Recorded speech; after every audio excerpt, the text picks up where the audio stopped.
Good morning, good afternoon, everybody. This is Nick Shalom. We're going to get started with this new episode of In the Nick of Time at 1 p.m. in about 15 minutes. So stay tuned. We're going to have Raja join us to talk about DevSecOps, Agile Culture, how to keep up with the pace of relevance, look at IT certifications, how to invest in your people or in yourself.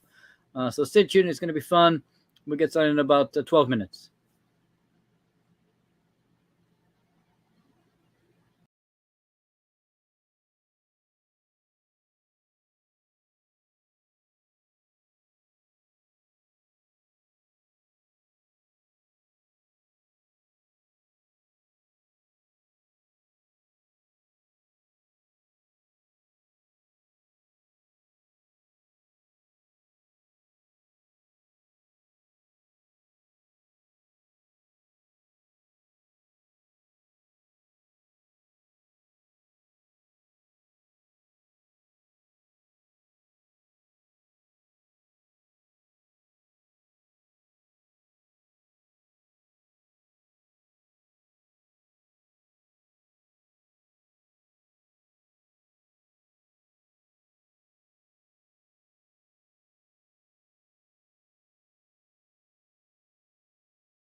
Good morning, good afternoon, everybody. This is Nick Shalom. We're going to get started about 10 minutes for this new episode of In the Nick of Time with Raja joining us today, the CEO of Oteemo. We'll talk about DevSecOps culture and Agile and how to move at the pace of relevance, how to invest in your people and yourself, what kind of IT certifications make sense, how to assess yourself in your DevSecOps maturity.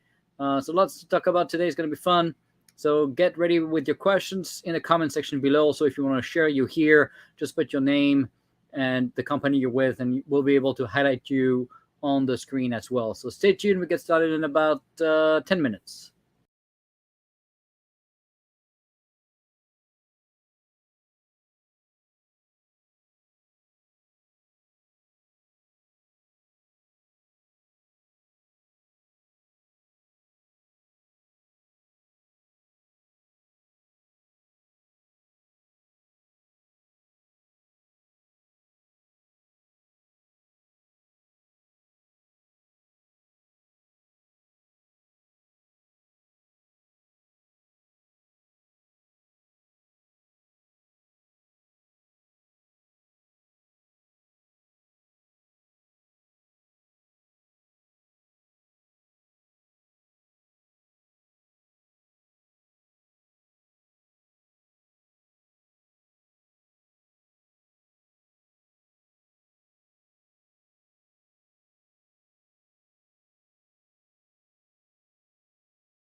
Good morning, good afternoon, everybody. This is Nick Shalom. Thanks so much for joining us. We're going to get started in about 7, 8 minutes now.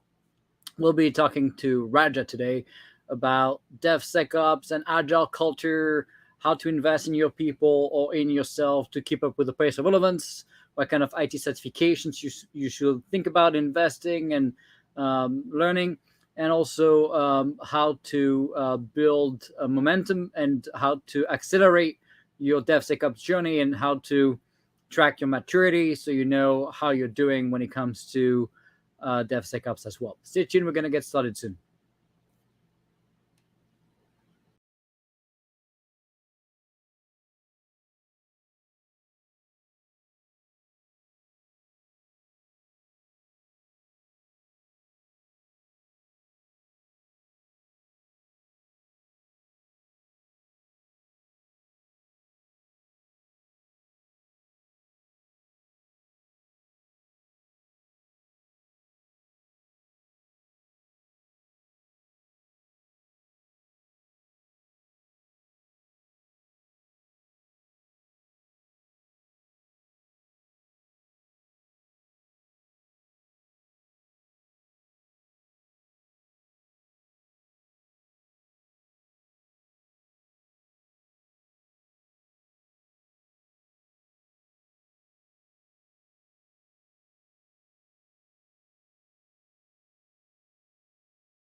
Good morning, good afternoon, everybody. Thanks for joining us. We're going to get started in about 5 minutes. Today we have Raja, the CEO of Oteemo, to talk to us about Agile and DevSecOps culture, how to move at the pace of relevance, how to invest in yourself or in your people so they can learn and continuously improve, and what kind of IT certifications we should think about, but also how to measure your DevSecOps maturity as well. So stay tuned. We're going to get started in about 5 minutes.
Good morning, good afternoon, everybody. This is Nick Shalom. Thanks so much for joining us. We're going to get started in about 3, 4 minutes now. We'll be talking about DevSecOps culture and how to keep up with the pace of relevance, how to invest in your people or yourself to learn and continuously improve, and also how to measure your DevSecOps maturity with your organization. And we'll be also sharing a few thoughts on how to accelerate your DevSecOps journey as well. So stay tuned. It's going to be fun. We're going to get started in about 3, 4 minutes with Raja, the CEO of Oteemo. Stay tuned. We'll get started soon.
Good afternoon, good morning, everybody. My name is Nic Chalon. Thanks for joining us in this next episode of In the Nick of Time. This is going to be a fun one. We're going to be talking about culture, DevSecOps, Agile, how to keep up with the pace of relevance, how to learn, how to continuously improve yourself, how to invest in your people if you have a team and you're trying to build a DevSecOps organization, how to accelerate your DevSecOps journey, but also how to assess your maturity in DevSecOps as well. So it's going to be a lot of fun. Today, we're going to have a special guest. Raja, the CEO of Oteemo, will be joining us to talk about how he's helped organizations, including at Platform One and the DoD, move to DevSecOps and accelerate their journey, and how easy investing in his people to get there, and how you should think about investing in yourself or inside or with your people in terms of continuous learning, and how to accelerate that journey. First, wanted to remind everybody, if you're not already following the show, please do that so you can get the notifications of your of the emails of the shows every week. Next week, we're gonna get a special guest again from the Air Force and Space Force with the Digital Transformation Office. We'll be talking about modeling and simulation, how to move to a digital twin, and how to accelerate that continuous evolution, innovation, transformation of your legacy or new weapon systems or hardware/software capabilities. So that's going to be a lot of fun as well. So stay tuned for that next week. Please register on that link, ama.preventbreach.com/register. You can also just go to preventbreach.com and register there. And you're going to get an email every week to remind you of the next show and what's coming up. Also, if you're not already doing that, you can now see the show on YouTube. So if you go to the youtube.com/my name, Nicolas Chalon, you're going to be able to see and subscribe and see the show live as well. So if it's easier for you to follow the show on YouTube, in fact, it's live, so you don't have a little bit of delay that you see on LinkedIn. So usually a better streaming option. So do that if you want to do that. We already have quite a few people today moving to YouTube instead of LinkedIn. So that's great. We're going to be taking your questions live today, as always. So make sure you put your questions in the comment section below. So start with a Q so we know it's a question. And if you just want to share you here and what company you're with, know that if you're on YouTube, we don't get to see your LinkedIn profile. So sometimes you don't have a picture there. You can always set a picture quick and use the same picture than your LinkedIn. But also you can just post and put in the comment what company you're with, and even maybe your LinkedIn profile as well.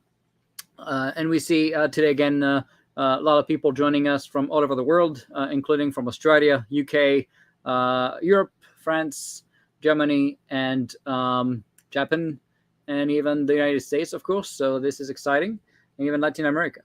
So just a reminder for people that missed it before we get started, check out particularly the two hacks. I think it's pretty significant with Samsung Galaxy source code and the NVIDIA. And there's a typo there again on my slide. NVIDIA getting hacked, where what we've seen is effectively malicious actor go after source code now and really trying to get into the crown jewel and effectively exfiltrate that source code and making it so they can then analyze it and potentially find exploits and 0 days inside of that source code, which without a doubt will lead to massive amount of breaches in the next few months, weeks.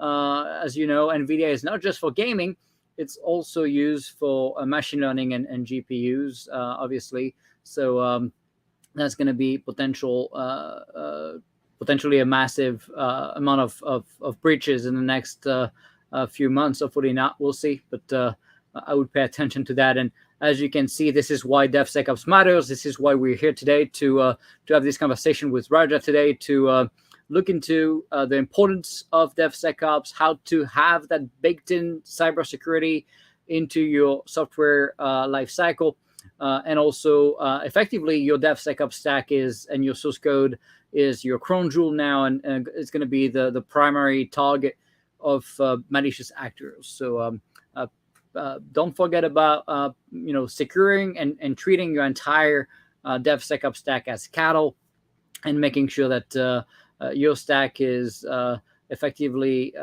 leveraging software bill of materials, provenance checks, integrity checks to be able to assess where those dependencies are coming from, but also whether or not your software has been tempered, whether it's been tempered on the source code side, and that's why in DoD we use multi-set of eyes to approve a code change, or whether it's been attacked on the build server CI/CD side, where they would tamper with your code like a SolarWinds event after the build or during the build, and so you want to make sure your CI/CD pipeline is ephemeral and treated like cattle, so you can make sure that goes back to immutable state, and your source of truth is your source code.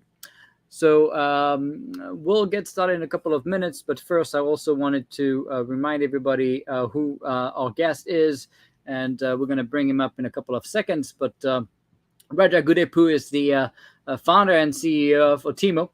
He started Oteemo on that premise that effective enterprise digital transformations are built as a solution and not just bought as a technology product, and that he leads the organization, the team, on that idea of really sharing that knowledge and educating the teams so these can scale, and you're not just buying some off-the-shelf capability thinking that that's going to magically solve all your DevSecOps needs. So really the service side and the education training is an essential part of the process there. And of course, in his role, Raja oversees the direction of the company and the strategy of the company, and he works hand in hand to ensure the customer success. And what's also interesting with Oteemo is the investment they're making into their employees and into the customers as a joint partnerships when it comes to training and learning and continuous learning, and how is he, we're going to talk about how he is investing in learning and certifications, and what certifications do make sense, don't make sense. I have my personal opinion on some of those, particularly when it comes to the cyber certifications, which are mostly useless compared to some of the newer certifications that you see coming out of the Linux Foundation, the Cloud Native Computing Foundation, CNCF, where you see hands-on certifications that you cannot just cheat your way in by just reading a couple of books and pretend you're an expert in the subject. So I think it's going to be fun. So let's bring Raja, and if you want to follow Raja, he's on LinkedIn and Twitter, but wanted to first welcome Raja to the show. Thanks for joining us. Hey Nick, this is exciting. Can you hear me okay? Yeah, perfect. All good. Yeah. Okay, awesome.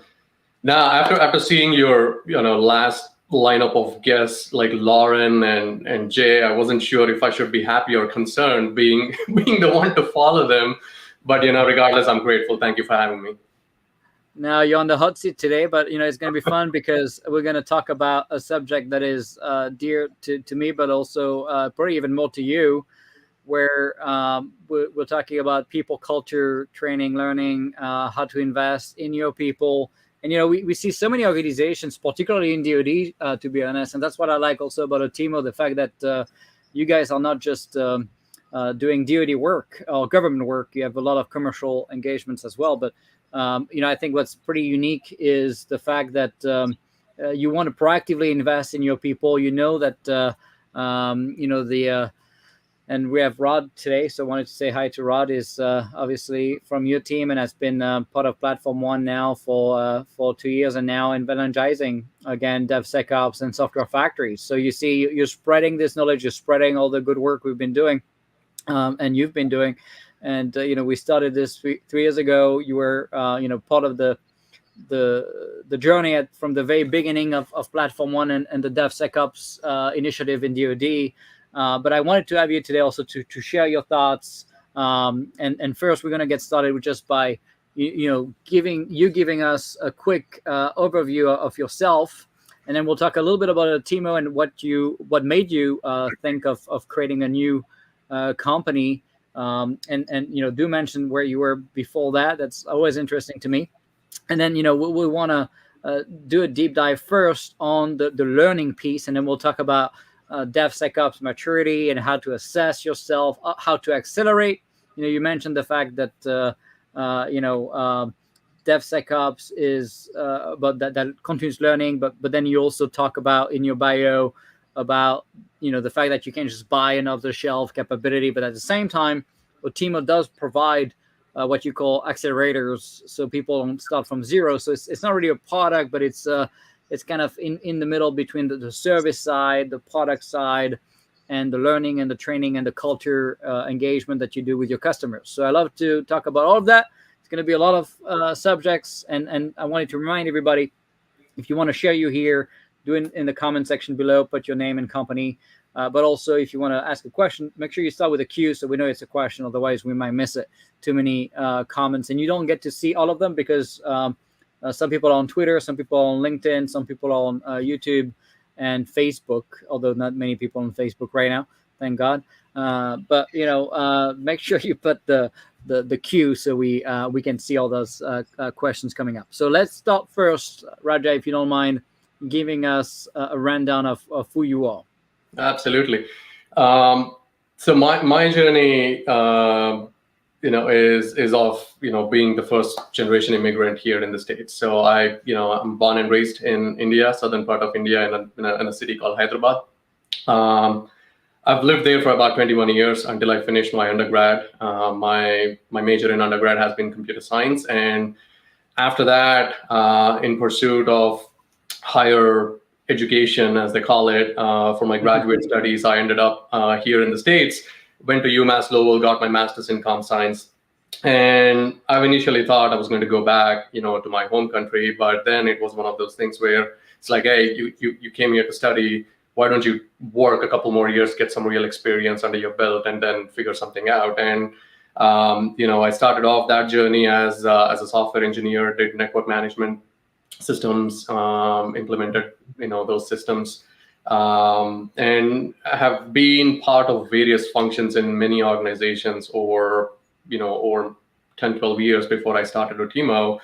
And right before I started Oteemo, I did consulting for quite some time, and consulting is something that has truly been near and dear to me, and it's very different from the traditional contracting that we talk about. And the consulting that I was referring to when I was at Red Hat was more about how do you interact with your customers, how do you understand and empathize with them and where they want to go, and how do you solve problems that that matter to them, right? So started my journey in consulting, and been at Red Hat for about 6.5 years, I think. Amazing company. I've learned a lot, in my stay at Red Hat. Doing things around middleware implementations, software implementations, organizational transformation around middleware when JBoss, WebLogic, and all those technologies were a thing back in the day, and I've every year my role was changing. I had an opportunity to work on not just technology leadership roles, but also organizational leadership roles. Learned a lot at Red Hat, and then I've always had this entrepreneurial itch, and it was about time in life, I guess, where if you don't do it now, you may never be able to do it, right? So I was like, all right, let's roll the dice. I got to do it, and at least give it a shot so that I wouldn't have any more regrets down the road, right? For not being able to do it. So yeah, I pulled the trigger and started Oteemo at that point, and the whole premise at that point, and I can go into what we do at Oteemo later, but it was more about, hey, the industry is going through this amazing transformation, after Agile and virtualization, this new wave of cloud transformation and cloud native transformations were about to start, and it's in its infancy, and DevOps was starting to emerge as a phenomena, right? So I thought it was fascinating to kind of build the company around that promise. Yeah, no doubt. And so remind us when you created, what year was it when you created Oteemo? In late 2014, and the operation started in 2015. So we have been in existence for about 7 years now. So you passed some of the valley of death, right? So that's good, because I have so many friends talking about being an entrepreneur all day, but all they do is talk about it. You mentioned you don't want to have regrets. It's funny how some people, I'll go right into being an entrepreneur, like me, I guess. When I was 15, and some people wait a little bit, build some good experience, and go into it like you did. And some people just talk about it all day until they never do it ever, and just pretend they would be great at it. They talk about it all the time, and just nothing ever happens. So I'm glad you're on the second category, because I think it's probably the most successful ones. So that's pretty cool to see. So when you created Oteemo, you mentioned kind of what your thoughts were back then. What changed in the last, what is it now, 8 years, 7 years since this happened? So I can answer it from both perspectives. A lot has changed from where the industry is today and what is the art of the possible.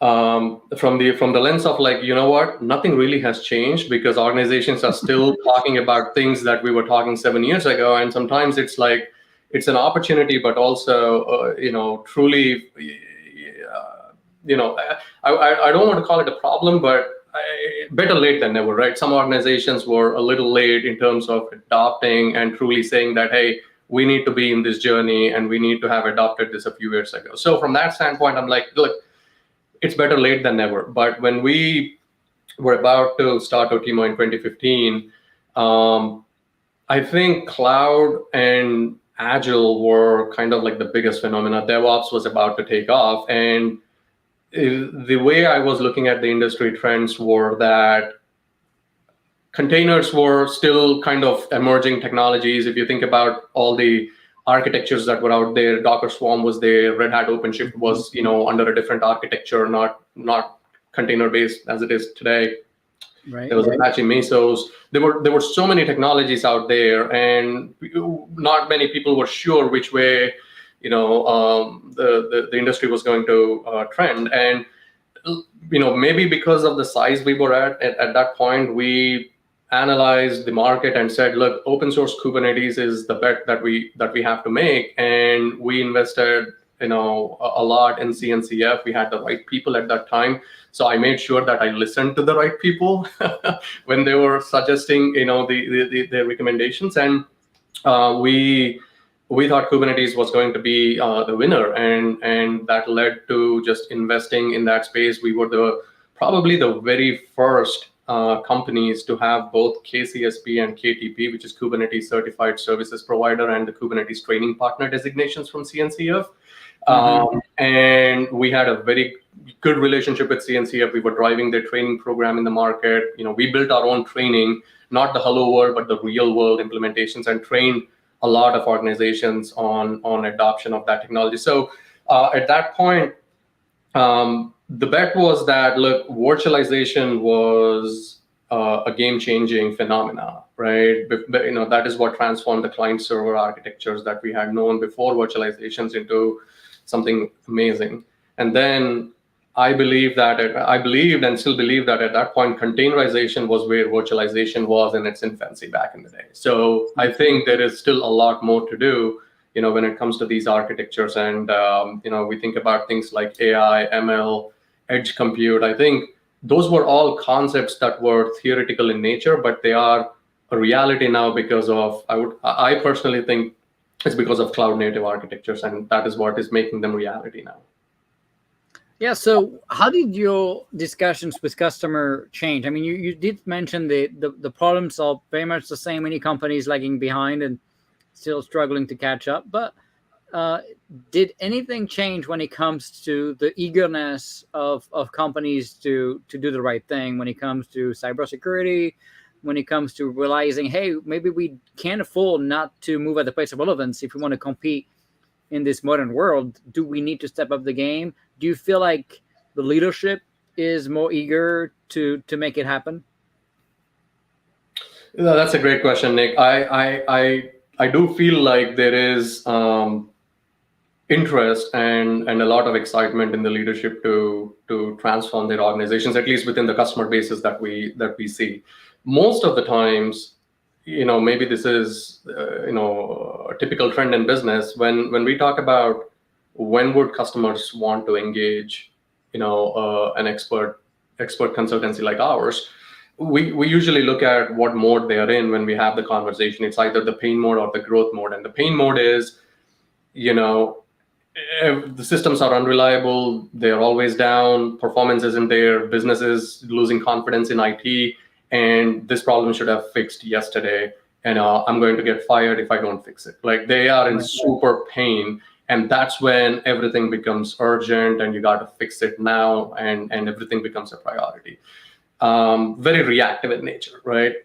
There are the other mode is what we call the growth mode, where it's more like, hey, we are going in this journey. This is important. It's not urgent, but if we don't do the right things now, it is going to be urgent down the road, and we are going to hurt, right? So they are thinking proactively, and there are few customers. If I have to segment, most of them usually end up in the pain mode, at least when we start interacting, and then our goal is to move them into the growth mode.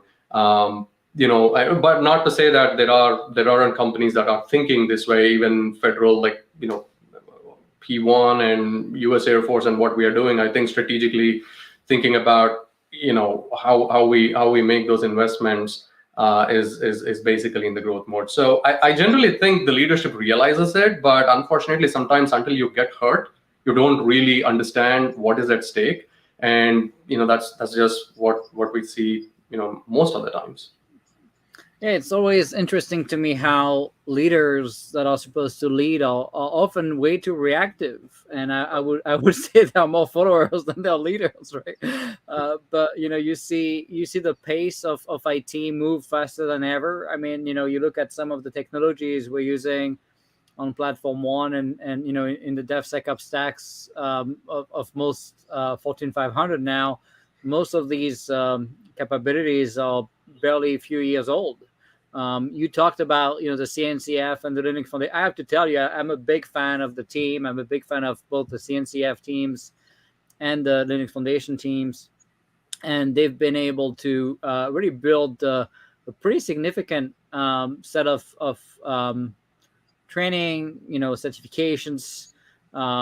Let's talk a little bit about learning and how to invest in people. I mean, most of the recommendations you would give as a CEO when you help your team learn and continuously learn.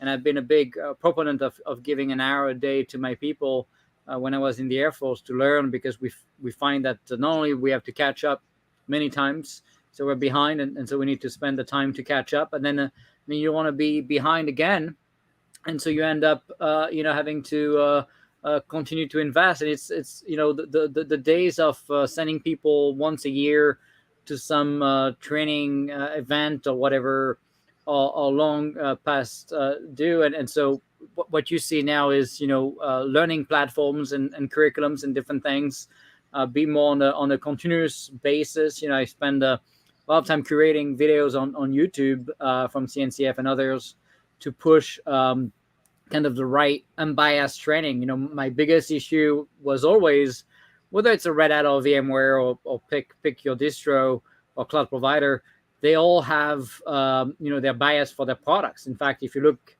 at the training of most of these products, it is very much pushing a specific product. In fact, it's going to pretty much teach you how to get locked into that product very effectively. And yes, you may move fast, but people often forget about the technical debt and the cost of potentially having to swap down the road to a different product, or be more flexible, or have options and not be locked into a single option. Particularly important when you do embedded system. And the next Tuesday we're going to be talking about digital twin and how to bring DevSecOps to weapon systems. Obviously, you can afford to get locked into a cloud provider on some of these systems, not only because it's not going to work, but also because you want to have options. And I think it's particularly important when you're a government employee to protect the taxpayer and make sure we're not getting the taxpayer funding to to become this cash cow for some of these companies,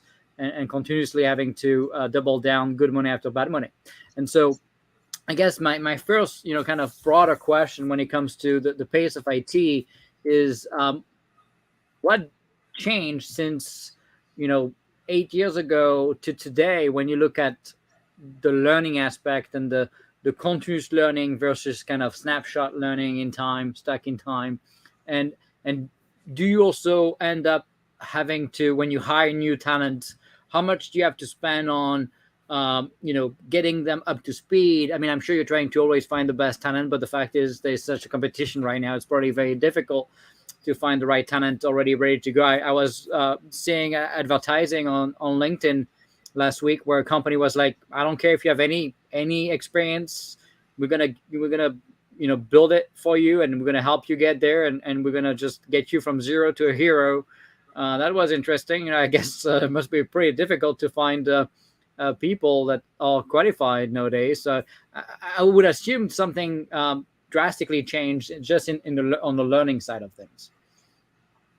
Yeah, like absolutely. I think in the biggest difference I feel like from the last decade to this one, or even the 2000s, and 2010 and onwards, is before it was very clear, the delineation between an application developer or a software engineer and the so-called systems administrators, right? And there was a little bit of automation on the system side, but DevOps pretty much changed the game there, right? Everyone is treated as an engineer. Everyone, everything should be treated as code. Is the principle that we've been hearing quite a bit, and I know you're a big fan of that. The whole everything as code construct, right? So I think in the last few years, as we were looking at what does DevOps and DevSecOps transformations mean, the cornerstone of everything is automation, right? So what we have seen is, if you take the spectrum of software engineers on one side and systems engineers on the other, that gap is being narrowed, right? Like, people that have been developers traditionally want to understand DevOps engineering. People that are systems engineers want to become full stack engineers. So I think everyone is an engineer is the mindset shift that is happening, in my opinion, because of how critical automation is, right? So with that said, like, continuously learning and keeping up to date on the latest and greatest frameworks that play a role in making things happen is pretty important, right? I mean, we can say that, hey, what are the 20% of technologies that you should definitely know that will make 80% of your impact, is a good way to look at it. And you can say, Ansible, or back in the day there was Puppet and Chef. I don't know where they are now, but so those things slowly dying, maybe, I don't know. Yeah, we've heard quite a bit back in the day, not as much now. Python is the hottest tech right now. Go is picking up, right? So so I think that the amount of technologies people have to have options to learn have increased. And what is limited is the time. But in general, continuous learning, when people are joining Oteemo, one thing we tell our folks is, look, we will teach you skills, but we cannot teach you passion. You need to have the passion to learn, and then we'll provide all the support, right? And we have internally our programs and boot camps that our folks can go through the same training that we have available for our customers around Kubernetes SRE programs, or Kubernetes application developer programs are available for our people to take. And then we have investments in made for learning paths around SRE, DevSecOps engineers, cloud native application development engineers that take these best of the breed products that they can take time and invest into, right? So it's going to be a healthy balance of how do you find time versus when do you support your day jobs and your customers. And it always do you give them some time? So we do between engagements, or on an annual basis, we are thinking about having at least 40 hours set aside. That is a discussion that we are trying to have, and most of the times, if we look at the math, people do have that much of time, and we are making sure that we have the infrastructure and the support systems in place to kind of drive that continuous learning forward. Are you On are you using any kind of learning platform, learning hub, or are you just using your own content that you? I've been a big fan of the O'Reilly learning platform. I think it's like you know $50 or $60 per user per year. I mean, it's ridiculous. It's the price of 2 books, and you get unlimited access to all the O'Reilly books and all the cloud learning and all that stuff. And I've been lobbying a lot to convince O'Reilly and the Linux Foundation and CNCF to merge their content and do some type of a bundle, because I really believe it would be a killer learning product that would be less biased than most other products out there. Are you using anything, or are you just relying on the learning, the training you built, or what's the vision there? Yeah. So we rely on both the things. We rely on our own internal training that we build, but also rely upon a cloud guru and their kind of cloud learning paths that were developed, and we kind of curate that for our folks. Subscription to O'Reilly is an interesting thing. I have to look into that and see how it makes sense, and if you like it, I would love to know more details on that, and I'm going to follow up on that and figure out whether access to that is going to help. Because we bought about 60,000 or 70,000 seats for DoD. Okay. And unfortunately, with DoD, like everything else, people got the accounts and they don't use it, and then it's just sitting there, and then not other people can get in, and you have all these. So we had to kind of kick out people every 90 days or whatever. But I think in a smaller company, certainly it would be a completely different mindset. But also, it's a pretty insignificant, investment. We're talking $60 a year. That's like, when you compare to the cost of books and stuff, it's just a no-brainer. I was pretty shocked about the and you get early access to some of the books. You get the full cloud training. It's not just the books, right? So it's videos, it's training content. And we'll talk at some point, about the investment you're making, which I believe is pretty unique when it comes to certifications. Yep. Look, most people try to get certifications, but the way you approach it is a little bit different. I was talking to another CEO. I'm not going to name him, but he was telling me, he has to pay significant bonuses for people to go and get the certification. You're already paying for the cost of the certification and the time to learn it, and now you have to pay for them to even want to take it. That to me was like if any of my people, should I have a company ever again, would tell me I have to pay them to want to learn, they would be fired the next day. It's just, I can't even imagine how you get there. But that tells you, I guess, people are not passionate. They're not.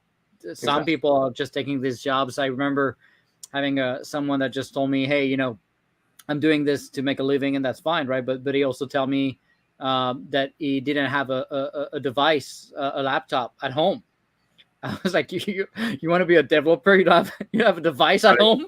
Like, I never even heard of such a thing, So anyway, and Marjorie is here, and she's awesome, and she's from O'Reilly. So, and by the way, no one is paying me to say anything about O'Reilly. Just to be clear, I'm completely unbiased. I have no financial interest. That, but I just want to mention for the team. So I guess let's get back to the learning. So no portal yet, but I think you need to talk to Marjorie too.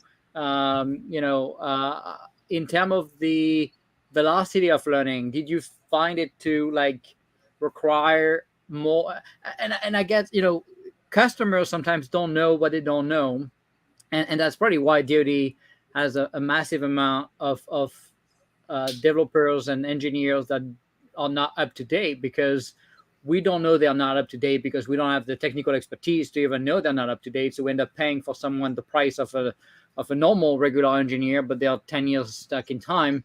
And like you mentioned, most service companies have a very tough time saying, hey, that person is in an engagement right now, so we're not gonna disrupt that, and we're not gonna have that person learn, and he needs to do is whatever number of hours he's supposed to be doing on that contract. And how do you break that toxic mindset? Because if you don't invest in your people, they're gonna leave. You're not bringing best value to your customers because they're getting subpar technical expertise and advice and recommendations.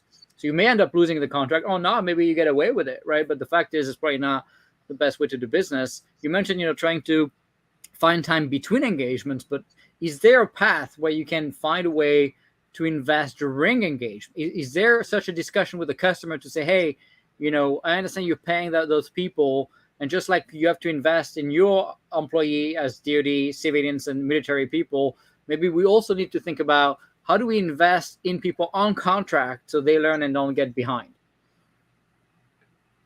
Yeah, no, that's a great question, and the reason I think that question is extremely relevant is because on long running contracts, like things that run for over a year, the pace of technology and the pace at which things are changing is pretty drastic, right? So how do you keep up is the big question. And and that probably is the toughest part of some of the conversations we've had, not just on the federal side but also on the commercial side, is how do we make sure that continuous learning and our people are also upskilled and reskilled at the same time. But as a consultancy, our business model is such that we have to make sure that when our customers are thinking about it, we should have already done it, right? So that's the mindset we should have, and whatever we need to do to adjust and upskill our people to do that is something that we have to figure out. And that's a big challenge, having a conversation with a customer and saying that, hey, they are paying us for our services, and the perception that they're always going to have is that, hey, we don't want you to learn on our dime. You have to you have to be the experts, and that's a very tough conversation to have. Some people get it, some people don't.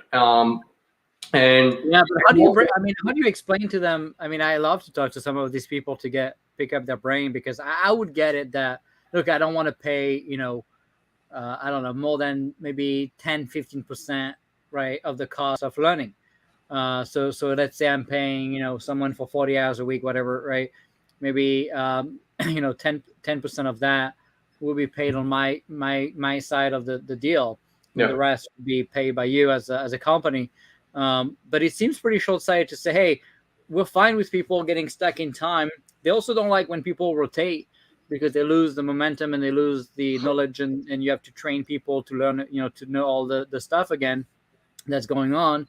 So I remember hating when service companies would come to me for Platform 1 work and other DoD work and tell me, you know what, we're gonna just swap the best talent you got. We're gonna put you someone else, and usually not for someone better, right? And so that pisses me off. And they're like, well, we want to make sure they have a different experience, different roles. And I mean, well, Platform 1 is huge enough to find a different thing to do as Platform 1. You don't need to go elsewhere, right? Might not be always true with other teams, but at least for us, I think that's was pretty fair.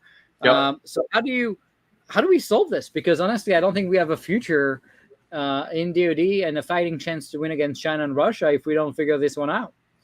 Yeah, absolutely, Nick. And recently, I was having that same exact conversation with a customer, and the conversation kind of started off with us talking about the expertise that we have on the program, and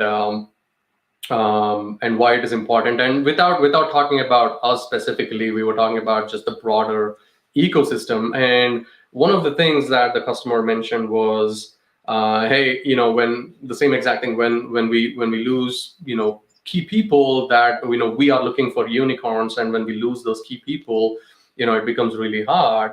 And the question that I threw back at that customer was, we should probably talk about why that key person wants to get out of the program, right? Because maybe we should talk about why they were engaged in that role in the first place, and are they being empowered in that role today to do the things that they were supposed to do, that they were promised that they will be doing, right? And most of the times that's what also happens, not all the time, but significant amount of times, is that the unicorns come in, and if they really like it, I had people that tell me that they are having a blast in some of the programs that we are doing, right? I think you know some of those people, and they enjoy that. They've learned a lot in that. They've grown as people.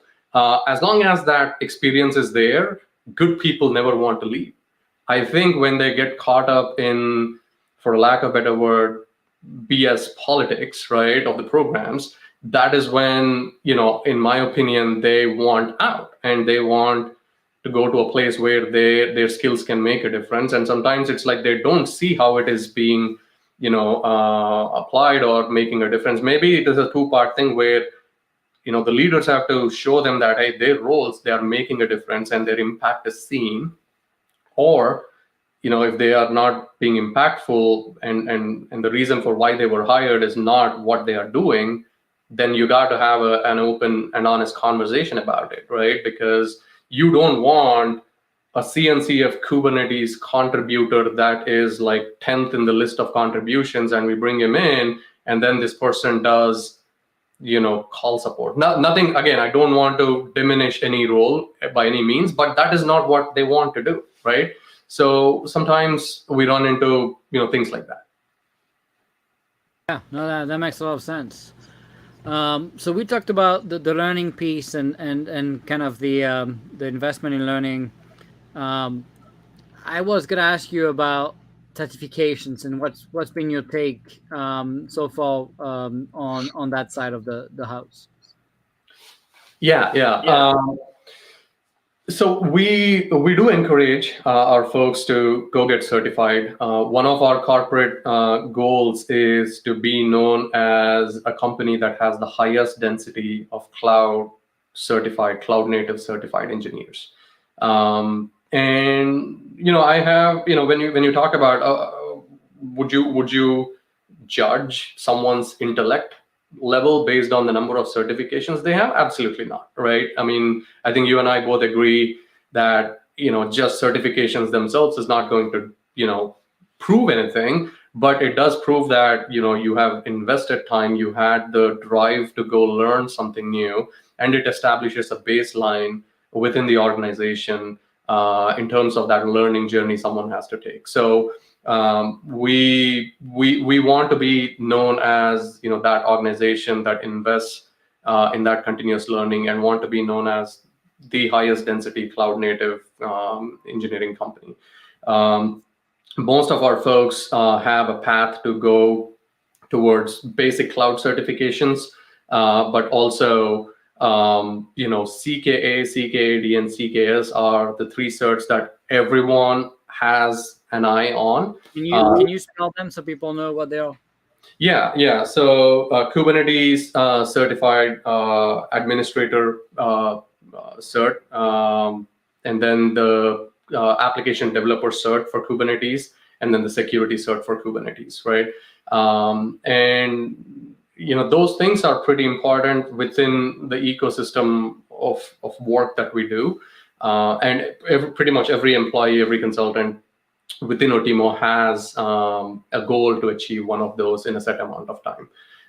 Now, are we going to go crazy if someone doesn't achieve that in whatever goal we have set? No, as long as the justification is reasonable, right? Because doing that while working on customer engagement, some people do it well, some people don't. Some people just have that innate the passion to just go and just open a laptop and continue learning in the middle of the night.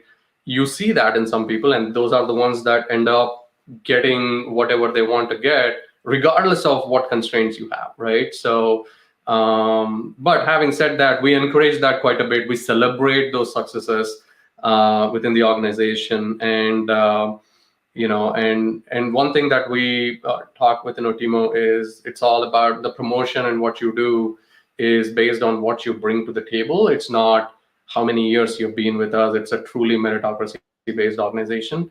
Certs do play a role, but have we not promoted people that have not had certs? Not necessarily, but leaders at that level, most of our folks have proven that it is important, and they have led by example. So.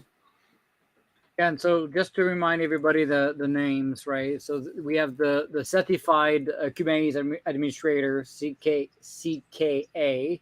We have the certified Kubernetes application developer, CKAD, and we have the certified Kubernetes security specialist, which is CKS. Yep. And I believe there is also something called the Kubernetes and Cloud Native Associate, but I'm not sure how good that one is. But tell you the first top three. Not only what I like with those certifications is that you can just cheat your way in, and you can just read a couple of books and pretend you know the subject matter, like CSSP or CEH or any of these cyber related certifications, Security Plus, Network Plus, all of these are all the same. Kind of if you can learn, if you can read a book and you can remember what the book says, you can get those certificates. Versus these are hands-on, real engagements, and I find them to be very deep and very technical. There's also for Service Mesh now. T-Trade launched their Istio and Envoy certifications. They're very complex, very difficult. In fact, might be too difficult to get. But for people moving to the next generation of Service Mesh, I think it's pretty important to think about how to get to that next level Service Mesh layer kind of expertise. And Envoy is pretty complex and pretty difficult on as a reverse proxy for Istio, and then Istio has also its own control plane and a set of pretty complex CLDs and things. So, and I put on the screen for people that have not seen it before. What happens if we invest in developing our people and they leave us? Well, what happens if we don't and they stay? Right? It's a pretty famous one, but I think it's pretty good. I think unfortunately, I would argue most CEO would not enter that right now. I think they would just be more like a CFO. So how do we make those CEOs be more like that CEO on the screen? I think is through education and training. But I think they need to understand also that you shoot yourself in the foot.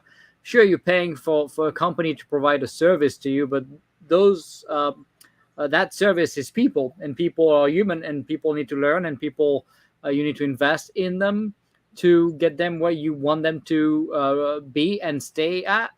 And if you can't do that, then maybe you shouldn't be in the business of being managing people, right? Absolutely. And related to that, Nick, the learning element is so important. And there are two other things that I believe, and we talk about this within Oteemo, as the three ingredients that will make a big difference as to why your people can stay with you. Is the learning piece is extremely important, and then tied to that is the growth piece, right? Like, people, as they're learning, as they're proving themselves, do they have a professional growth trajectory? Are they improving year over year, new opportunities, bigger, better things, and proportionate pay, right? And then besides those two, it's about, are we working with good people and having a good time, right? Because even if those two exist and then you're only dealing with a-holes all the time, then it is also a very tough tough justification to make to stick with that organization. So we strive to provide that culture where those three ingredients are in balance and are available at all times, and just being open about those has always helped. So how do you compete against all these service companies that probably, for the largest one like Red Hat and others, selling also now Red Hat consulting services and so on, VMware, Pivotal, whatever, right? And of course, the bigger guys. How do you get to compete? What makes you able to find the right talent? Yeah, no, great question. And we have hired people out of all the big companies that you've mentioned, and we have had sometimes folks that came to us and said, "Hey, I got offers from the Facebooks of the world, Googles of the world, and I'm really having a tough time deciding." And in a way, even if they do, sometimes not everyone joins Oteemo, and I get it. We are not up there just yet. But the fact that you are even thinking that it is a tough decision, makes us feel good, right? On the other side, we have hired people that have been, at Facebook, at Google, Red Hat, and just all the good companies that we know. And most of the times, it's people trying to do something different and work on something more impactful and a better role that can make a difference. And as part of an organization, maybe it is the size at which we are and the pace at which we are growing. The journey and the role that they can take in based on where we are and where we are going kind of excites them, right? And most of the times, our candidate experience process that we have during the interviews, we put a lot of effort into that. Jasmine, our lead recruiter, is an amazing human being, and she does a lot to kind of help drive that candidate experience, for the candidates that are just talking about joining Oteemo, right? So I think it always starts with that, right? The interviews are more conversational, but that is not to say we just chit chat, right? We truly want to see if there is a mutual fit, and I'm very deliberate about saying that, look, this is not just about whether you are a fit for Oteemo. This is also about whether Oteemo is a fit for you. So very transparent about our business model, where we are in the journey, and then giving them the opportunity to ask questions and saying, this is what we do. And I tell them that, look, I'll be lying if I tell you we are the perfect company in the whole world, right? We have our fair share of problems, but what makes us different is we don't fall for the same reason. And if we fall back, we get up pretty quickly, and we are pretty resilient about it, right? And the culture is such that we help each other out and have a good time. And most of the times, people, it's not about just the tech or the big name. It's about the experience they have during the interview process that makes a big difference, in my opinion. And how much do you see now with COVID and all that stuff going on? Any change when it comes to people wanting to be virtual versus on-site? Obviously, back in the day, I hated it, all of it, but people were in love with ping pong tables and all that nonsense. I'm like, this is just completely ridiculous in my opinion. But I mean, particularly when you start going crazy about it, right? I don't mind one ping pong table or whatever, but some people were like, look at the Facebook and Google of the world. They lost their puppy minds. And they kind of live in this virtual parallel universe, just like the nonsense you see with Facebook pushing that meta nonsense. It's like people now are going to live in virtual reality because they can't handle what's going on in the real world. It's just a very scary. I just despise all of it. I use VR for like flight learning and flight simulation, and it's great, and you want to use it when it makes sense, but it doesn't replace me going to fly my actual plane and enjoy it in real life, right? So what changed, I guess, when it comes to COVID and the way you do interviews or the way people want to work now? Yeah, I think when COVID hit a couple of years ago, for tech companies, I think I have to say this, I don't want to say this the wrong way, but it has been kind of like a blessing in disguise, in the sense of like, you don't have to worry about where they are located, right? And that kind of opened up the doors for, our organization and many organizations like us to find talent regardless of where they are located, geographically. As long as they are in the continental United States, we could hire them, right? And that definitely helped identify talent. And because everyone is remote, it also helps. And what I'm not a big fan of, and this has been pre-COVID also, is a few people being remote and then a few being on-site is a recipe for disaster, in my opinion. The reason this has worked is because everyone was remote, and it kind of evens out the playing field, right? So that definitely helps. And over the last 2 years, we have hired a lot of amazing talent across the country, and so did many other organizations. And that also opened up doors for candidates, right? They could they can go work for pretty much any company that is hiring right now because everyone is remote, so-called remote. But I think we are seeing a slow shift in that trend that is kind of about almost started, I would say, where organizations are talking about the hybrid model this year.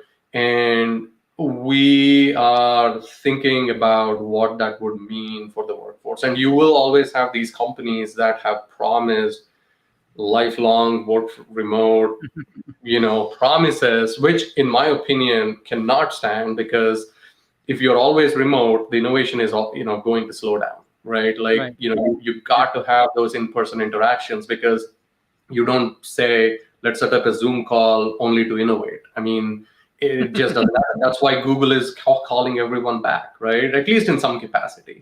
So it'll be interesting. We are working with our customers to truly understand, what they would like to see, and why that is important, and if there is a healthy balance. Because if you are an organization that just mandates 4 days or 5 days, you're doomed to fail now, right? So I think it's more of a happy medium that we have to strike and explain, to our employees and our customers what the right thing to do and how we can balance this out as that transition is happening. So yeah, and I just don't believe that companies can completely be 100% remote and be successful. I mean, if you have turnover and you have new people, if you have an existing rapport, I remember when this happened, most of the Pentagon ended up going remote, and and when people, and I knew the people I was working with, and you can be remote a little bit, but then there was a few people leaving and being replaced, and now you're like, well, I don't know you, and now you don't have that rapport, and you don't have a way to build it. You don't have a, between meetings, you can't chit chat and do anything, to build that rapport, and then people end up effectively being strangers in the same organization. And look, yeah, sure, you can do some events and you can do these games, like I know Defense Unicorn is using this. Forgot the name of it, Genter, whatever the name is, Gather, to have these virtual world, and you can do events once a year, twice a year, whatever, once a month, whatever, right? And you're saving a bunch of money in real estate, right? Not having an office or whatnot, which is fine, but I just don't know to what degree it scales, particularly with a large organization, particularly when you start doing innovation, particularly when that innovation is starting to touch some hardware and some physical thing. I think it's fine when you just do software, but you look at Microsoft with HoloLens and all these Kinect and all these physical / software innovations. You couldn't build HoloLens tomorrow and not have a place where you go and innovate and build that hardware / software experience. It can be done in a vacuum. And you might get away for a little while, but I don't think it would stick for very long. So I think you're right. So we talked a little bit about learning and all that. We talked about the certifications that we've been you and I guess also pushing for.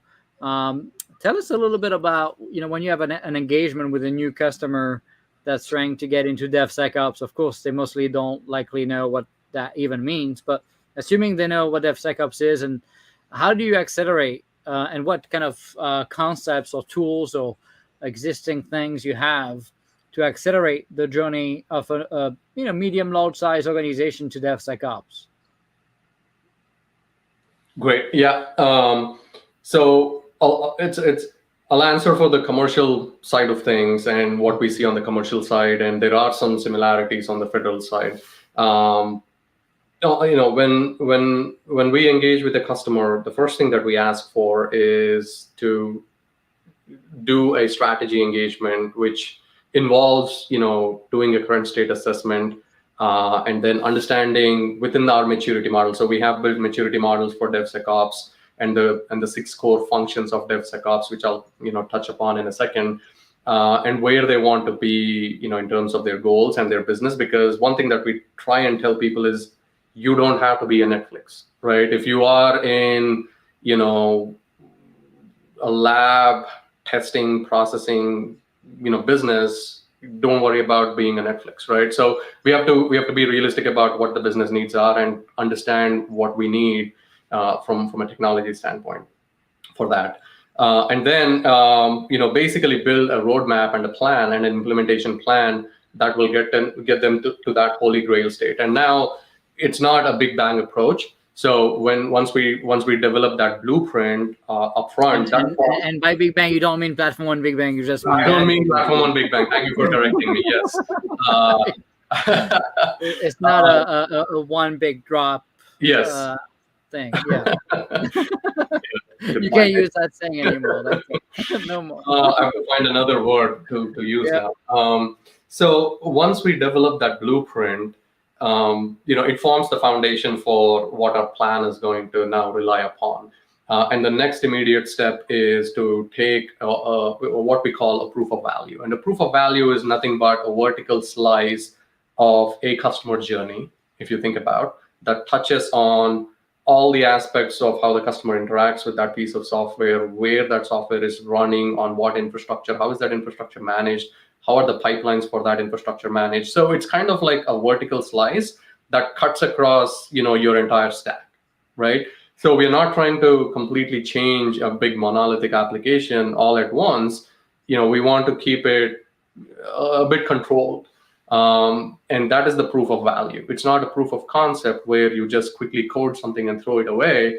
It is a proof of value. And the idea is, we have to generate that value after that engagement. And, the way we want to scope that in the spirit of Agile is, we want to showcase that value within 3 months. In a quarter, we have to have a deployable, entity in production for that customer. Now, some customers may or may not have, based on regulations and processes and compliance rules, that faster deployment times.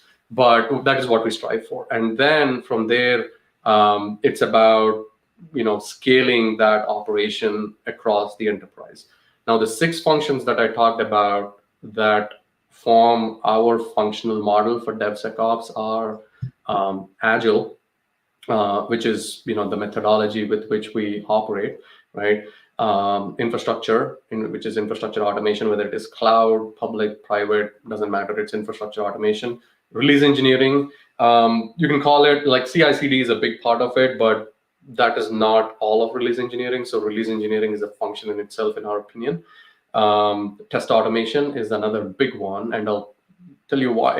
Most in our experience, what we've seen is in the drive to get to continuous delivery, every time we have really awesome software supply chains built, with latest and greatest technologies, the bottleneck always has been in testing, most of the times, in our experience. And the reason is, most of the testing, for whether it's infrastructure, environments, or applications themselves, has always been mostly manual, right? And also test coverage has been something that people have not paid much attention to. So we emphasize that quite a bit as to how you can focus on improving your test automation footprint, not just for application, but your infrastructure and environment, so that the promise of continuous delivery can be realized.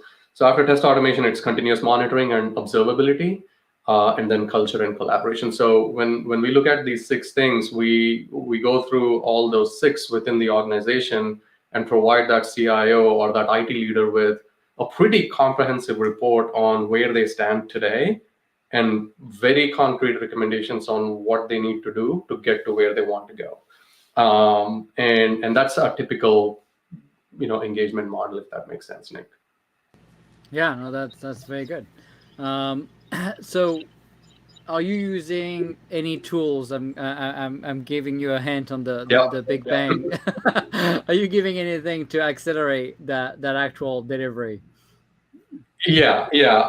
So one of the tools that we have started to develop, and I'm excited to announce here today, is the DoD DevSecOps Reference Design Assessment Accelerator.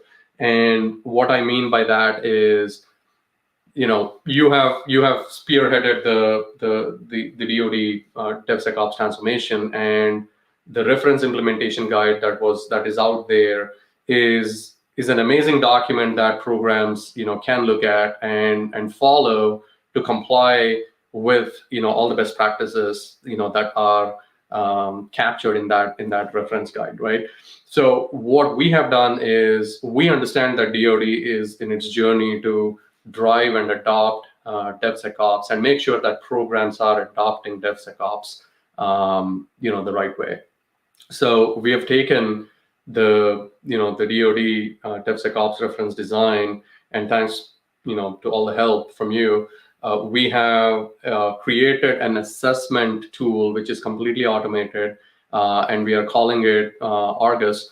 And what it does is, it is a rapid assessment tool to see, if your program, if you're in DoD, if your program adheres to the DevSecOps reference design. If not, we will tell you where the gaps are and what you need to do to get in compliance with the reference design, the DoD DevSecOps reference design. So it's an extensive list of questions across all the categories that we have distilled down from the reference design, and usually takes no more than a day if the right people are available, to go through that interview process and give us the information. It's a set of guided questions, and then immediately you know exactly where you stand. Now, would you have a very detailed implementation plan? That's a conversation we can have, but at least you will know very quickly now, without spending weeks and months. Like in a day, you will know where you stand against the DoD DevSecOps reference design. Yeah, so effectively, right, the vision is to have an assessment tool, right, that's that's driven through a series of questions that you ask the team to identify kind of the maturity posture of the organization when it comes to DevSecOps through all the requirements of the DoD Enterprise DevSecOps Reference Design version 2.1, and that gives you a mapping of the gaps. And more importantly, I believe it also gives you a prioritization of the gaps, so you can know what to do next. Because the issue with most assessments, if you go and pay a Deloitte quite a bit of money to do an assessment, you're going to get a 150-page report. But what you often don't get very clearly is kind of a prioritization of those gaps. We had the same kind of vision on the cyber side of the NIST controls, and if you get a grade and you get an F, and every of the 16 cyber capabilities categories is a C minus or an F or whatever, how does that help you then prioritize the right focus of what you're going to be fixing? Well, with this capability, right, I believe the vision is to also give them a report of kind of based on the weighted impact and the maturity of the existing stack versus what you need to get fully compliant. It will tell you exactly which capability you want to focus on for the next 2-3 months, and then you guys can go and make a bunch of money selling the implementation of it and the plan of that implementation. Is that kind of a good summary of what this is about? I think I should take your spot. You should take mine. I think you did a pretty good job of elaborating that. And I think two things to note there in what you said were the weighted, the weights that are given to the questions, and why certain recommendations are going to be more important than the way they are. And then the plotting between the value and the level of effort, right? So based on, if there is a high value, low level of effort implementation recommendation, we want you to do that. So we are going to kind of plot all that out as part of this assessment very quickly. And so, what's the vision for the assessment, right? For organizations that want to try to do this, how do they?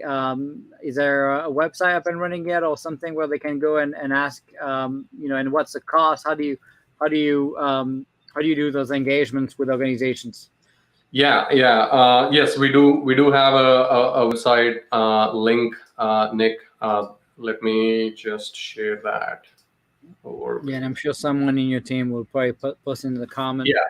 Right here. Okay, so I'll put the link on the chat for people. Yeah, and how do they reach out to you, and what's the how much? Yeah, how much there is a contact us form there. If you have your information, put your information there. We pretty much reach back in the same day, and we'll figure out how quickly we want to have the conversation, and then go from there. If you are already, this specifically is testing your compliance against the DoD DevSecOps reference design.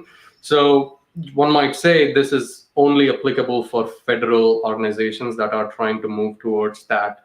Yes and no, right? Because I know dozens of financial companies. Exactly. Right. But it is not necessarily true that it wouldn't apply for a highly regulated organization that is in the financial services arena or healthcare. So I would argue it applies to everybody, exactly. But I'm biased because I created it. So but I think the DevSecOps reference design is really being used by other nations, by dozens of financial healthcare, retail, banking, you name it, organizations. So I don't see why people would care. And just what's the price? How does this work in time? Okay, so they can reach out on the website, and I see you put the most beautiful part of that website is a beautiful picture of me, so that's nice. But I'm just kidding. And other than that, what's a pricing model? How do you sell that assessment? So because it is a very quick turnaround, we want to do that in no more than 2 days. If, like I said, if people are available, we can even do that in a day and get the report on the very next day. So it's not going to be super expensive. Our goal is to not make it, a 6-digit deal just to do this assessment. So it'll be, right. In the words of the government federal speak, it's going to be a micro purchase. Specifics of like how much will really depend on where the conversations are going to go and what next steps would mean, but it is not going to break the bank. It is going to, any organization, small, medium, large, should be able to fit this into their budget is my goal, to make this tool available, right? It is more about, hey, let's have a good conversation about where you stand and what the art of the possible can be, right? That's what the fun is. So our goal is to not to make this, an ultra expensive endeavor for anyone. Yeah, and I think what's interesting is so many organizations are asking me, how they doing in implementing DevSecOps, and now I know where to send them, because honestly, there's just nothing like this that I know of where you can easily assess your gaps and more importantly get what to do next, because there's nothing I hate more than assessment that just tell you have a bunch of problems and now you have no answer on how to fix it. Exactly.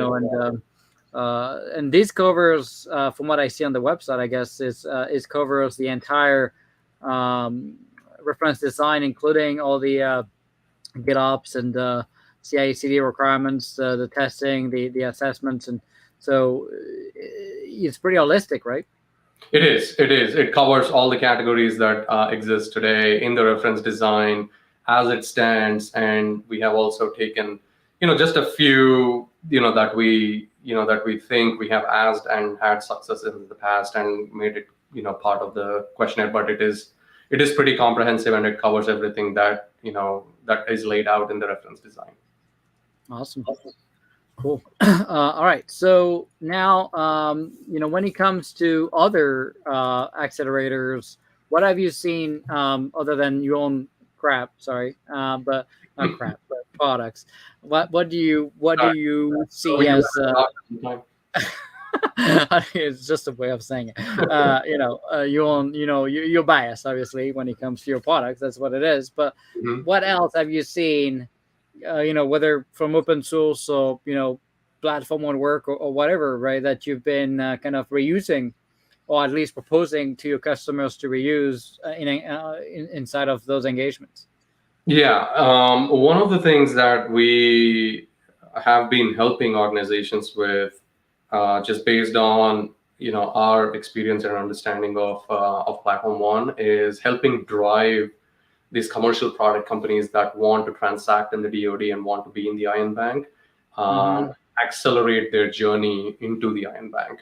And the reason that is important is, Let's just when tell people, for people that don't know. I mean, that might be rare, but Iron Bank is the DoD container registry where companies and open source products can get accredited for DoD wide use, and all the way to classified environments. So by for companies to if they want to do business with DoD, getting approved and accredited on Iron Bank is going to be a big acceleration of that. So companies, I believe, can come to you instead of them doing it and have to struggle with understanding all the DoD nonsense and all that work.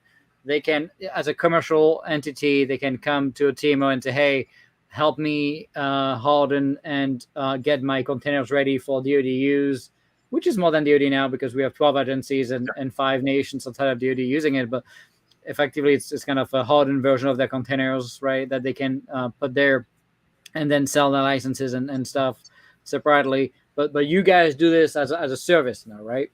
it is, yes, yeah, yes, Nick. So the idea is that help if we help these technology product companies get all the way from until the last mile before they get to Iron Bank and harden their containers and get them to a state where they can be deployed and go through all the checks and balances very efficiently once they submit their application, right?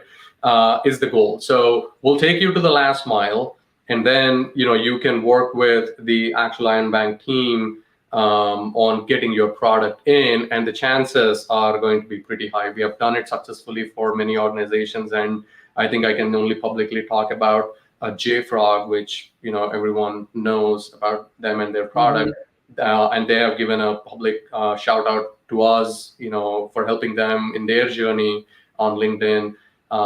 So we have helped companies like that get efficiently into Iron Bank, and that is an accelerator service. And the reason I think that also helps the government is that if this product company is spending their money to get their readiness efficiently, you don't have to spend cycles once they are submitted. Like, the teams here can just be efficient in managing and running things and work on high value tasks, not worry about taking something from day one and just spending cycles at a taxpayer's Yeah.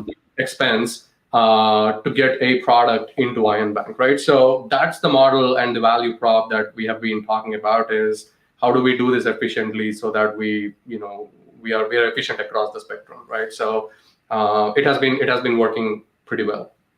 And I know you probably can't give a number because it's probably not a fixed number, but what can companies expect for a single container? What kind of, I guess you have to see the results of the scans, and how do you deal with the pricing of hardening and getting a container approved on Iron Bank? How does that work? Do you start with some type of discovery phase, or how does this work? Yeah. We always start with the discovery phase to know where they stand today and how many vulnerabilities or what they have. Sometimes they run as containers, they're just not hardened. Sometimes they're not even containerized. Just figuring that out and putting a plan in place, understanding the level of effort is what kind of drives Mm-hmm. that forward. So we have two flavors of how we can engage with organizations. One is, we'll do the discovery, we'll tell you kind of what you need to do, and then we can provide advisory type service where we are not hands-on keyboard, containerizing and hardening your product, because some companies they pride themselves in having the best of the breed technical engineering talent out there, so they want their teams to kind of drive that forward. So in that case, we are engaged more as advisors. In other cases, we just end up becoming part of their team in this journey, and help lead that effort and containerize, harden, and make sure their containers are ready for consumption into Iron Bank. So there is no one number. It's very hard to put a number out there, Nick. But again, it has not been a 7-digit deal ever. So it's pretty small investment if you're thinking about getting into DoD and driving your revenues forward, right? So it's very much cheaper than what you would see with FedRAMP, right? So lots cheaper than that. Yes, absolutely. Yeah, the average, I believe, for FedRAMP is $1 million. So, so more than 6 digits, right? So exactly. I think it's a fraction of that. Right. So what else have you used for that acceleration? You talk about Iron Bank. You talk about the assessment piece. Is there anything else you've been using? Yeah. One of the big things that we've been using as our cloud native accelerator, and I believe other organizations, if they have to get an edge, should also do that. And I know some companies are doing it. Is getting a flavor of the Kubernetes and CNCF, that reference architecture and that ecosystem up and running quickly, because we are seeing a lot of organizations moving towards containerization architectures, and Kubernetes is going to form the foundation. Now, do you always have to start from ground zero for everyone? Not necessarily, because when we engage, if we want to bring that automation and that framework for bringing a baseline version, production grade CNCF, like Kubernetes ecosystem. And when I say Kubernetes, it's not just bare-bone Kubernetes, but all the required tooling around release engineering, service mesh, and all that good stuff. Pretty much in sprint 1, right? Sprint 0 is your kind of design sprint, but sprint 1 is you just get it up and running. Now, having said that, every organization is different. Every one software factory is different. So you have to. We end up spending time with our customers on customizing these implementations from there on, but getting something up and running in an AWS, whether it is public AWS commercial, GovCloud, C2S, Azure, air-gapped, we have accelerators for all those. So we have done that successfully, and even built portable implementations where there is a use case. And I think I can talk openly about it. Telos has Exacta as their flagship product, which is a phenomenal product being used in DoD and across federal government. And we partnered with them in helping build that deployment architecture, portable deployment architecture across a multi-cloud, DevSecOps platform. So that's one of the accelerators. Very cool. Very cool. All right. So we talked about accelerators. We talked about training and learning. We talked about certifications. What kind of advice you have for teams that are kind of struggling with DevSecOps and are trying to get where they want to be? What do you, other than call Oteemo? What other recommendations would you have?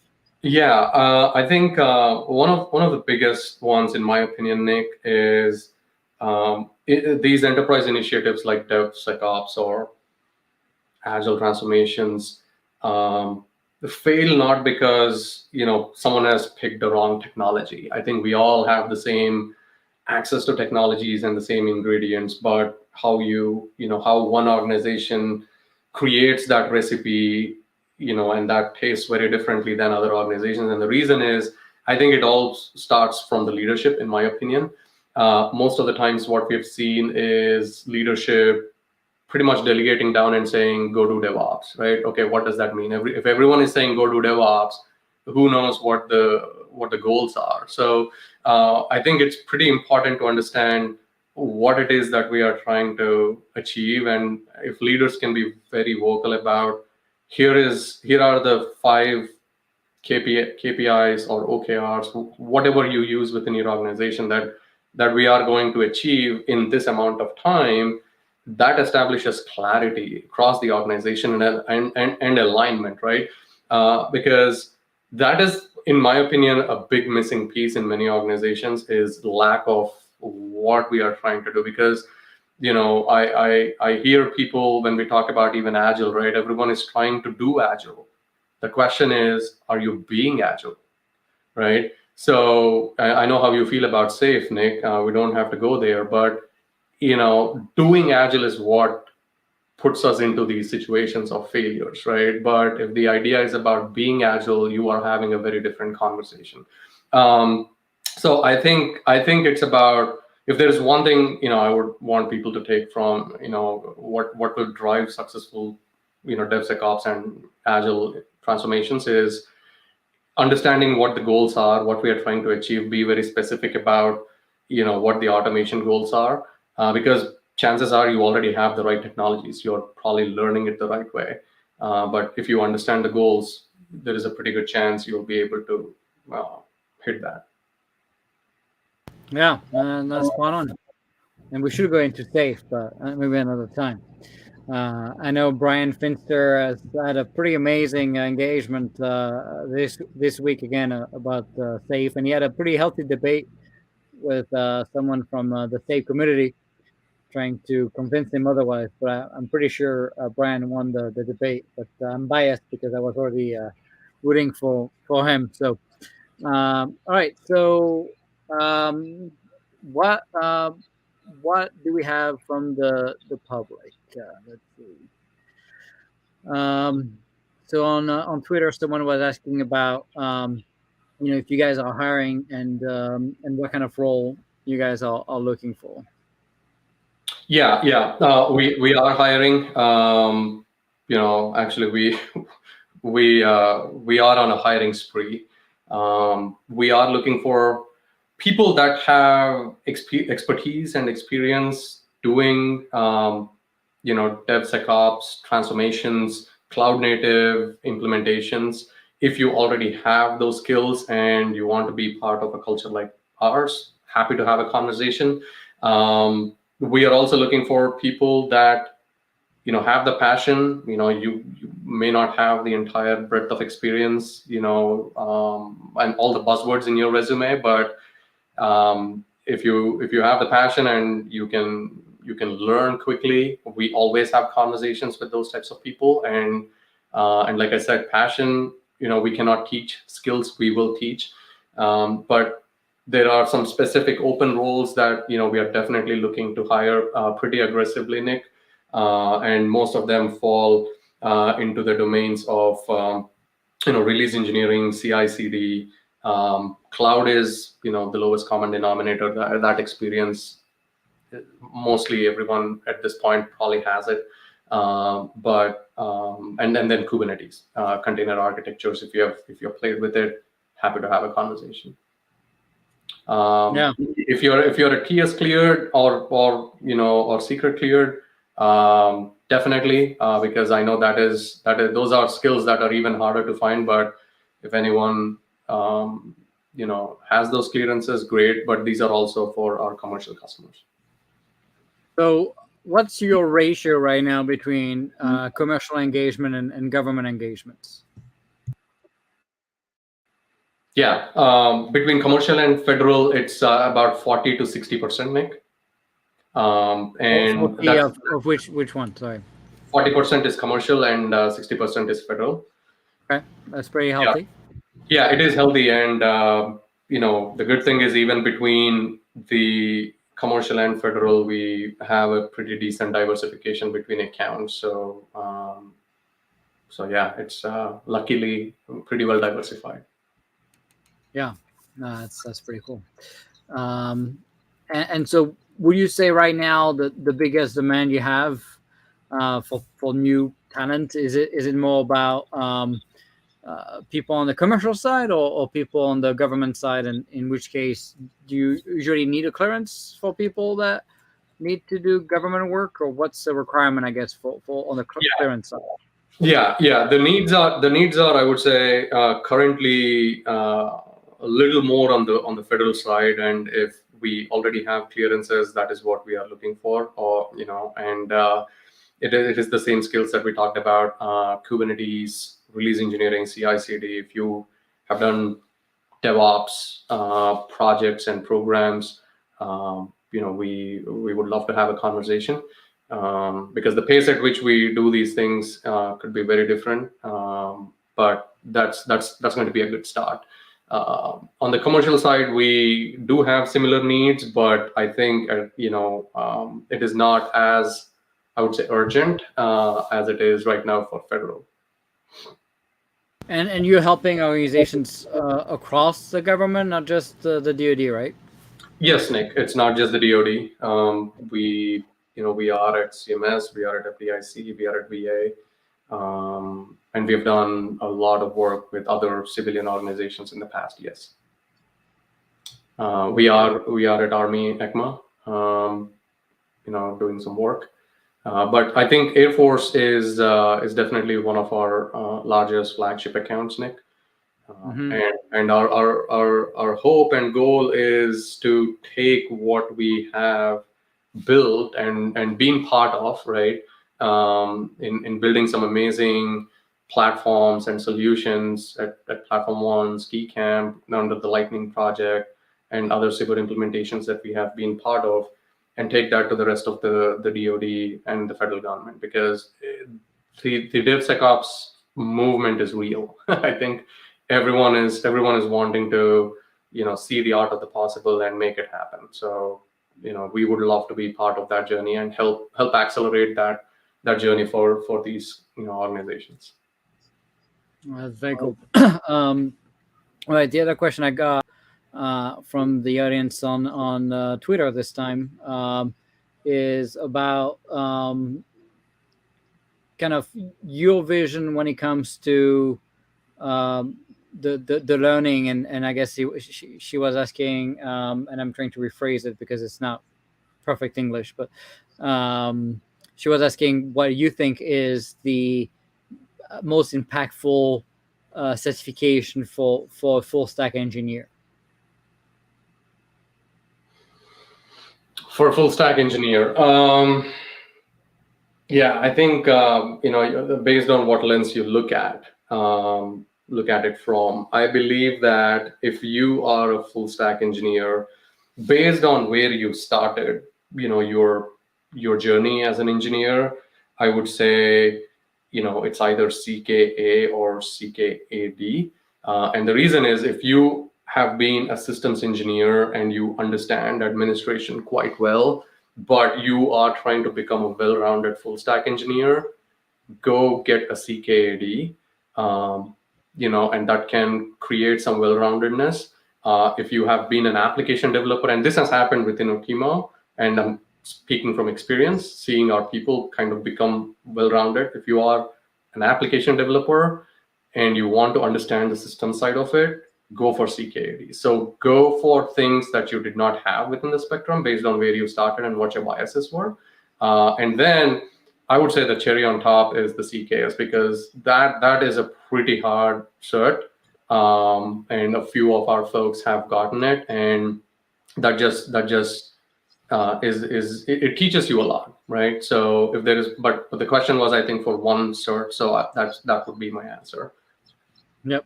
No, that's good. All right, I think this is the last question that we got here. So let's get ready for the last one. Now I'll give you the last word, and then I'll remind everybody of the next dates and who is coming on the show. Okay. So I guess you won't be the last words, because I'm going to remind everybody of what's next. So, but you'll be the last meaningful words. So, when it comes to culture, what do you think are the most impactful way to spread the agile DevSecOps culture mindset across a large organization? That's an easy question. Yeah. So I think,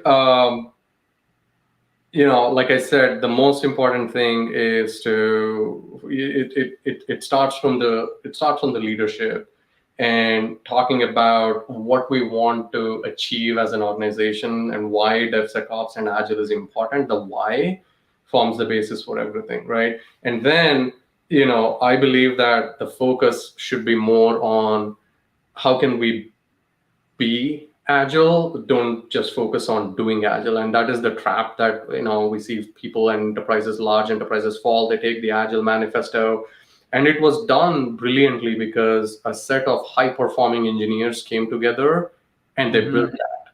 Now every 5,000 person organization is not reflective of that team, right? So that is where everything falls apart, right? So I think just making sure that understand that it is a framework, and we are going to make adjustments to the framework to fit our organization, or we have to adjust to make changes to our organization to fit that framework, is the approach you got to take, right? And we can go on and on into all the principles and blameless postmortems and all that good stuff, but I think just having that clarity up front and saying that here are the adjustments we need to make, because don't try to fit a square peg into a round hole. That is what always happens when it comes to these transformations. Yeah, that's a pretty good. And I guess we have one last question from the chat here, so if you don't mind taking it. This is obviously, I believe that's going to be a tough answer, but Wahid was asking about H-1B candidates and how open is the door at Oteemo. I assume because of the government requirements, you cannot take non-U.S. citizens, but I'm not going to answer the question for you. But no, nothing is from a compliance standpoint stopping us from accepting H-1B candidates and sponsoring H-1Bs. It's just that as an organization, we don't sponsor H-1Bs today.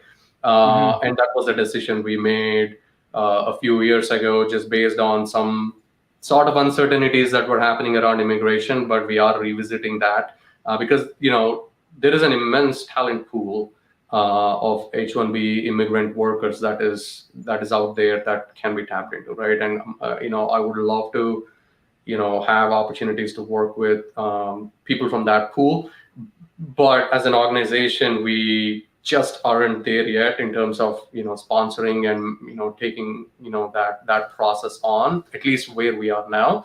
But that is not to say it will not change. So I would say, Wahid, hit us up probably towards the end of Q2, maybe Q3 timeframe. Things may change, but if you are in touch with Jasmine or anyone from our organization, we'll make sure we keep you posted.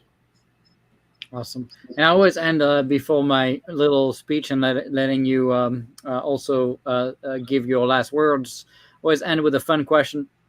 So I was going to ask you, since you're an immigrant like me, how do you find that the Indian population, I guess, is really so active and pretty much taking over, I would say, all of the senior roles in IT. I mean, I just, all my friends, right, are in C-level roles, in organizations from a Microsoft to whatever, right, and are all Indians. So how did you guys make that happen? It seems like pretty amazing. That's a great question, Nick. Good observation, I guess. But I want to quote. I don't know if you've seen Hamilton, the show, and I think in the song there is a verse in the song that Hamilton says, right? It's like, it goes like, immigrants, we get the job done, right? Right.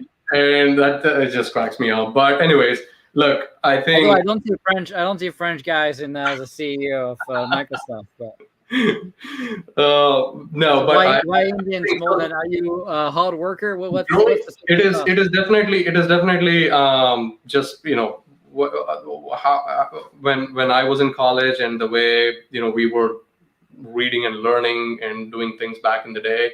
I think it's definitely hard work comes as part of the package. Otherwise you'll get whipped at home. So you got to do it. But engineering and the affinity to engineering and computer science and in computer engineering has been a big phenomenon when I was in college and a few years from before that. And that is kind of, I believe, the fruits of that, investments that were made back in the country, in the cities then, and that affinity towards computer science and engineering is what we are seeing now.